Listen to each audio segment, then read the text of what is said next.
తాకట్లో ఉన్న మీ బంగారాన్ని విడిపించి ఆ రోజు ఆన్లైన్ రేటుకి కొంటాం. Sharma gold company. ఆమె ప్రాణం తీసిందా? యువతి మృతి వెనుక వివాహేతర సంబంధమే కారణమా?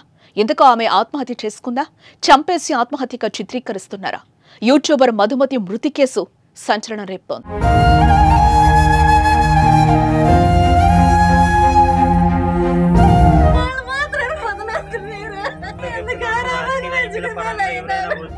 ఉమ్మడి కృష్ణా జిల్లా తిరువూరు నియోజకవర్గంలో కొండూరు గ్రామానికి చెందిన 22 ఏళ్ల మధుమతి నిత్యం సోషల్ మీడియాలో యాక్టివ్ గా ఉండేది.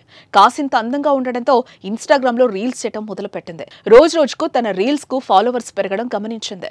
ఈలోగానే ఆమెకు సపరేట్ గా ఫ్యాన్ బేస్ క్రియేట్ అయిపోయింది. ఆ విధంగా లక్షల్లో సబ్స్క్రైబర్లను సొంతం చేసుకుంది. ఇలా సాఫీగా సాగిపోతున్న ఆమె జీవితంలో ఏం జరిగిందో ఏమో కానీ ఒక్కసారిగా ఆమె విగత జీవిగా కనిపించింది. అనుమానాస్పద స్థితిలో మధుమతి మృతి చెందింది. తన అమ్మమ్మ ఇంటికి వెళ్లి అక్కడే ఉరి వేసుకుని ఆత్మహత్య చేసుకుంది. ఈ విషయం తెలియగానే ఆమె తల్లిదండ్రులు షాక్ అయ్యారు.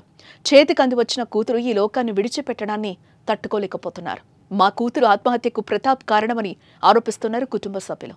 అతన్ని కఠినంగా శిక్షించాలని కోరుతున్నారు. మాది పాతకొండూరు, మేము ఉండేది తిరువూరులో. అయితే మా పాప చిన్న వర్క్ మీద హైదరాబాద్ వెళ్తూ వస్తూ ఉంది. అయితే నిన్న ఏం జరిగిందంటే మామూలుగా వాడు దేనికి వచ్చిండో మరి ఎట్లా వచ్చాడు, ప్రతాప్ అనే అతను ఇంటికి వచ్చేసి గబగబ పిల్లను చేపట్టుకుని లేకపోతే నేను అడ్డుపోయాను. అడ్డుపోతే నన్ను కూడా నెట్టేశాడు. ఎవరు ఏంటని చెప్పేసి మా వారి ఇంట్లో లేరు. తీసుకెళ్ళిన తర్వాత వాళ్ళ విసనపేట తీసుకెళ్ళాడంట. విసనపేట మళ్ళీ తెల్లపిల్ల తల్లిదండ్రుల దగ్గరికి తీసుకెళ్ళాడంట. అక్కడ ఏ వాగ్వాదం దగ్గర తిరిగి తర్వాత మళ్ళీ మా అత్తగారి ఇంటికి తీసుకొచ్చారంట. తీసుకొచ్చి చెప్పి మళ్ళీ తెల్లారిపోతూనే మా అత్తగారు ప్రాథమిక సమయం వాళ్ళంతా వచ్చి నలుగురు కలిసి అమ్మాయిని చంపి ఉరేసుకుందని చెప్పి మళ్ళీ వాళ్ళే హాస్పిటల్కి తీసుకొచ్చి విసనపేట తీసుకొచ్చి జాయిన్ చేశారు. డాక్టర్ గారు చనిపోయినట్టు నిర్ధారించారు. తర్వాత మేము వేరే ఫ్రెండ్ బంధువుల ద్వారా తెలుసుకున్న విషయం. మాకైతే వాళ్ళు ఎటువంటి విషయం తెలియజేయలేదు.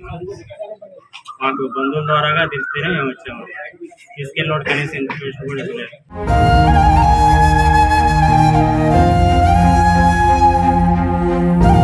మధుమతి అనుమానాస్పద మృతి కేసులో తెరపైకొస్తున్న పేరు ప్రతాప్. ఇందుకు ప్రతాప్ ఎవరో తెలుసుకునే ప్రయత్నం చేద్దాం.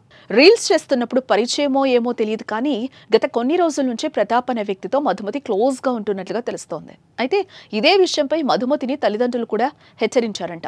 ఈ నేపథ్యంలోనే మధుమతి అనుమానాస్పద స్థితిలో మృతి చెందడంతో ప్రతాప్ పై మృతురాలి తల్లిదండ్రులు అనుమానం వ్యక్తం చేస్తున్నారు. ఇక తల్లిదండ్రుల ఫిర్యాదుతో కేసు నమోదు చేసుకున్న పోలీసులు మధుమతి ఎవరితో చాటింగ్ చేస్తుంది, ప్రతాప్తో ఎంతసేపు మాట్లాడింది, ఫోన్ డేటా ద్వారా సేకరిస్తున్నారు. మరోవైపు మధుమతి పేరెంట్స్ అనుమానం వ్యక్తం చేసిన ప్రతాప్ను విచారించాలని భావిస్తున్నారు. మొత్తానికి మధుమతిది హత్య, ఆత్మహత్య అనేది తేల్చే పనిలో నిమగ్నమయ్యారు పోలీసులు.